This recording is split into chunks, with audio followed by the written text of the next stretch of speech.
He's got a horn of any kind?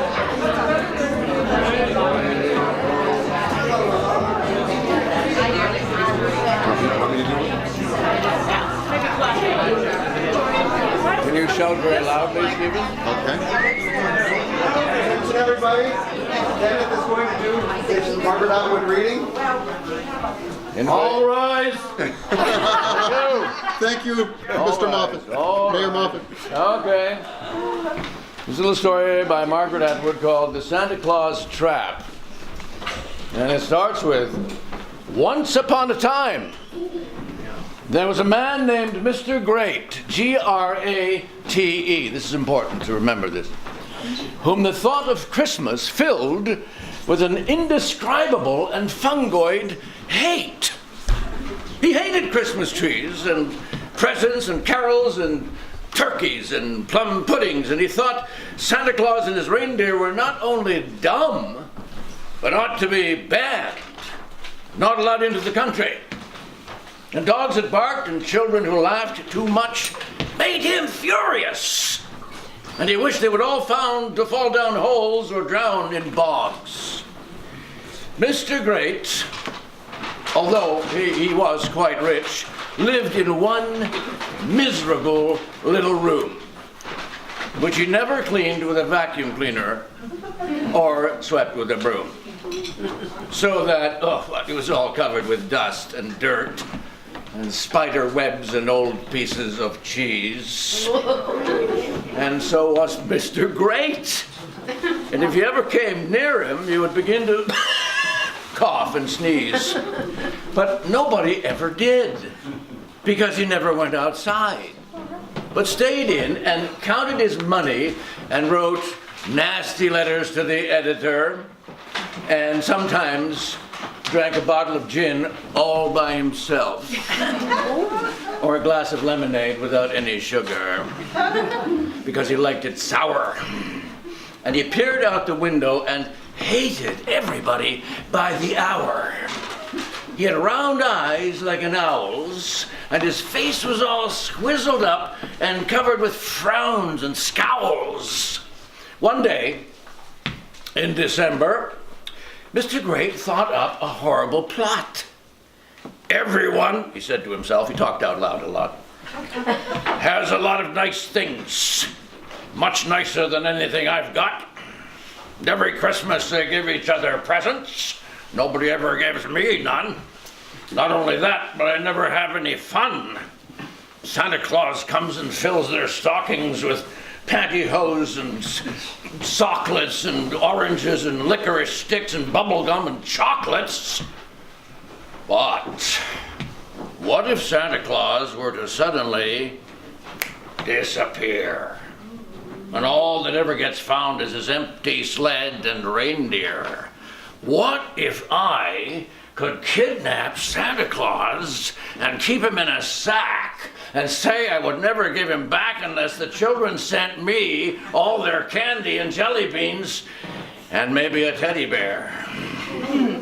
Not only would I get even with them and give them a scare, but I'd have all the stuff. And maybe I'd even be a millionaire. I have to buy Bitcoin for that. I'll keep Santa in a cupboard and feed him on water and crumbs while I sit outside and laugh myself silly and stuff myself with candy apples and bubble gums. And for the first time in a long while, Mr. Greate began to laugh and chuckle.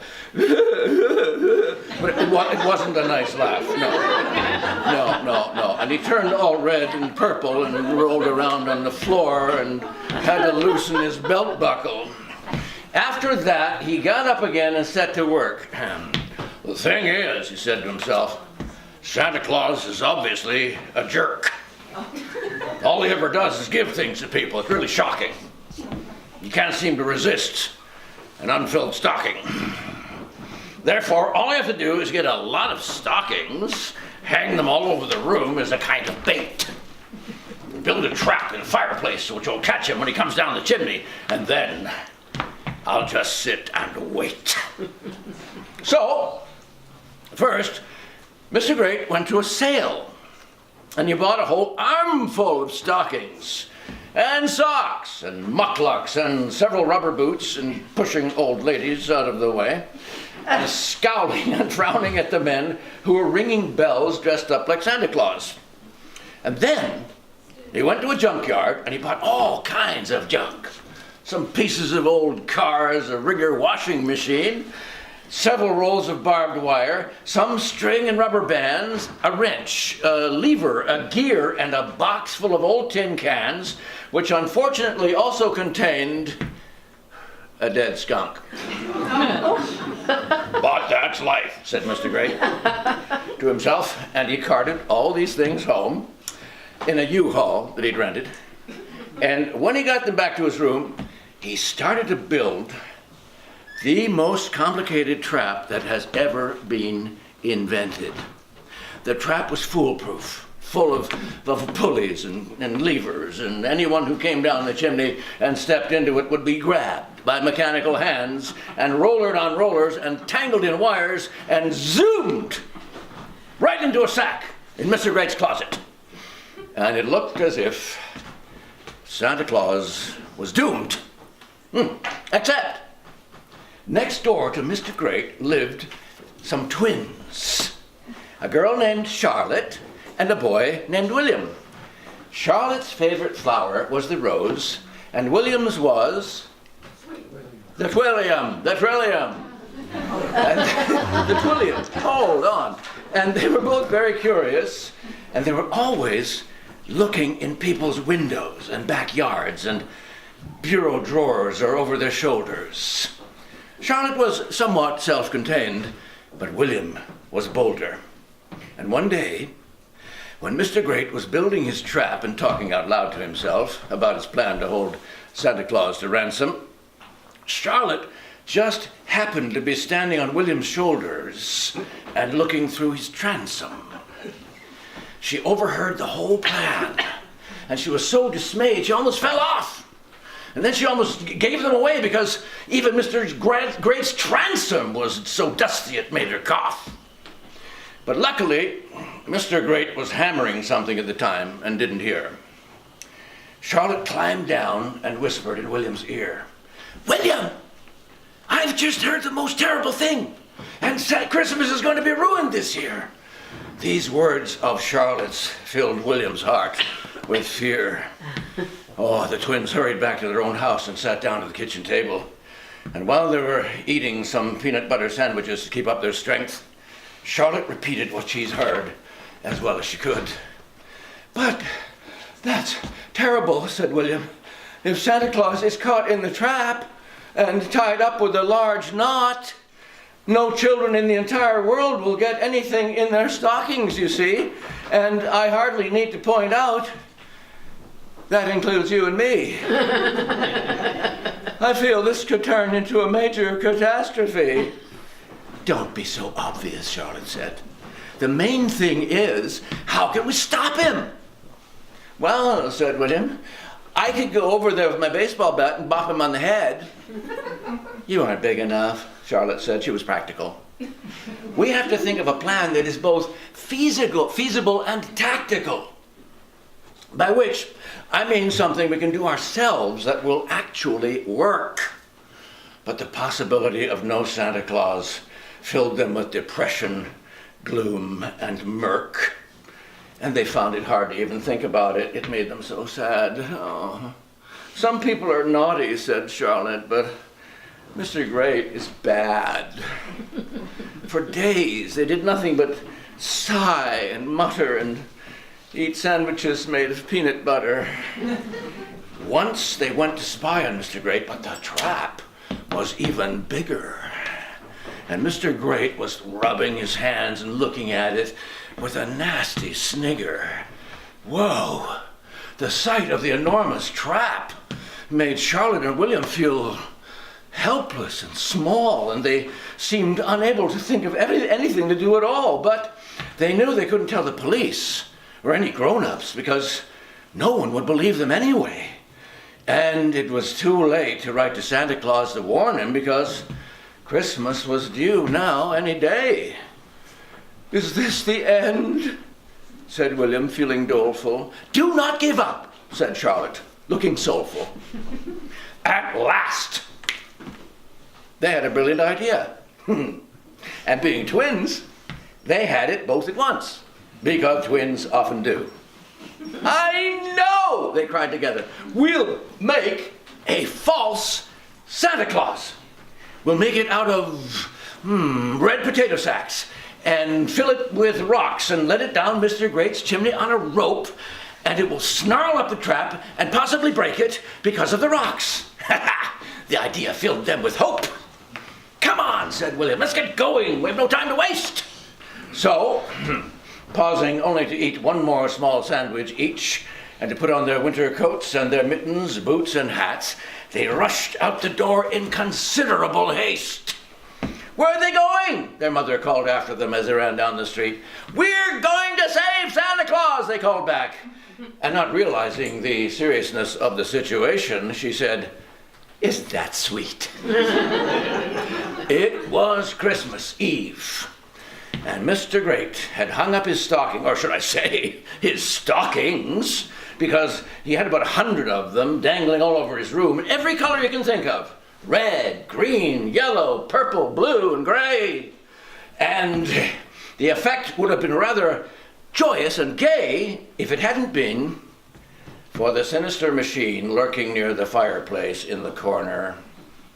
All right, Santa Claus, muttered Mr. Greate, once down that chimney and you're a goner. He was sitting in his one dingy old chair, hugging himself and chortling, when up on his roof he heard an odd sound, part scuffling and part snortling. It must be a reindeer, cried Mr. Greate, and jumped up to give the final touch to his arrangement of socks. It was actually Charlotte and William having a little trouble with the rocks. Now Santa will slide down the chimney with a nice round, fat kind of slither, and I'll have him safe in my closet, and all the children of the world will be thrown into a dither and serve them right, said Mr. Greate. Oh, yeah, he could hardly wait. But imagine his surprise when instead of a round little man landing with a comfortable plop in his trap, there was a loud crash, followed by a thud and a rattle and a smash. Someone or something dressed in red had come down the chimney, though it wasn't light enough to see clearly, and Mr. Greate's trap had spun into action, but it was throwing out sparks left and right.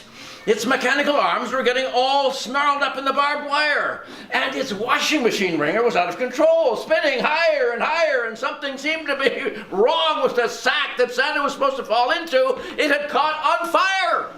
Woo! Oh. Suddenly, all the fuses blew, and a thin, tiny, eerie little voice came wafting down the chimney flue. Mr. Greate, Mr. Greate, repent before it's too late. This was actually Charlotte, which Mr. Greate had no way of knowing. It's ghosts, she cried. I've got to get out of here, even though it's snowing. Oh! He ran towards the door, but because there was now no lights in the entire place, he tripped over something and fell flat on his face. Then something else grabbed him from behind, and one of the gears that wasn't broken began to grind, and then there was an unpleasant zap! And Mr. Greate was caught in his own trap. Oh. Help! Help! He cried, and began to struggle, which only made the tangle worse. I'm perishing! I'm expiring! I need a doctor and also a nurse. Oh, curse the day I decided to trap poor Santa Claus. Please, someone bring some wire clippers and tin snips and wrenches and saws and get me out. Charlotte and William on the roof heard his feeble shout. I believe it's worked, Charlotte said. He seems to be caught, which is more than we expected. Should we let him out or not? Mr. Greate was lying all covered with barbed wire and bits of cheese from the floor, and feeling decidedly sorry for himself and also rather battered and sore, when Charlotte and William climbed through the transom over his door. They didn't have a key, and the door itself was locked. "Well," said Charlotte, looking down at Mr. Greate, where he lay, clinking and clanking, "in my opinion, you deserve a good spanking." "In my opinion," said William, "you deserve a good kick in the behind." "But," said Charlotte, intervening, she felt one should be polite, if at all possible. "This is Christmas, and we are going to be kind. We'll get you out of the trap this time, if you promise not to do it again and make amends." "But why did you think of such an evil thing to do in the first place?" said William. "Boo, boo," said Mr. Greate. "I don't have any friends, or a teddy bear, or anything. And everyone else was having such a good time, especially at Christmas. And my room was all covered with grime, and no one invites me to dinner. I never get anything in my stocking but pieces of coal, or sometimes a hole, or a rotten potato, and once in a good year, a single Smartie. And it's a long, long time since I even went to a birthday party." "There, there," said Charlotte, wiping away his grubby tears, while William was snipping him out of the trap with a pair of shears. "I understand perfectly. You just wanted some attention," which had been said to her on several occasions when she herself had been rather surly, but these we won't mention. "You can come back to our house for Christmas. I'm sure our mum won't mind if we ask, and we'll even help you clean up your room," which they did, and it was an unpleasant task. But in Mr. Greate's closet they found a couple of suits that weren't too dirty. And when they'd washed his face and shined his boots, he looked quite presentable, and he was so pleased he actually smiled and allowed his fingernails to be cut and his mustache filed. And off they all went to Charlotte's and William's house and had a wonderful Christmas dinner with lots of trimmings. And when from the table, he was certainly not thinner. And after that day, although he was not a completely different person and still didn't like dogs much and was known to spill a few bits of cheese on the carpet now and then, he was much nicer than before, and played Monopoly with Charlotte and William, so that they were quite glad he lived next door. And he changed the spelling of his name to Mr. Great, and often said things like, "It's never too late." And although he didn't manage to catch Santa Claus, Charlotte said one day, at least he found him. Which is true when you think about it, in a way. And also he found not only one friend, but two, which is a pretty good place to say, the end.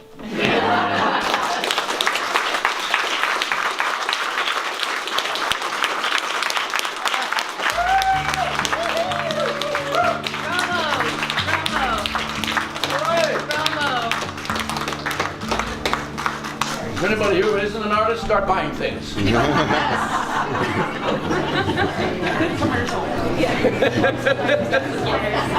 was wonderful. Yeah, it was good.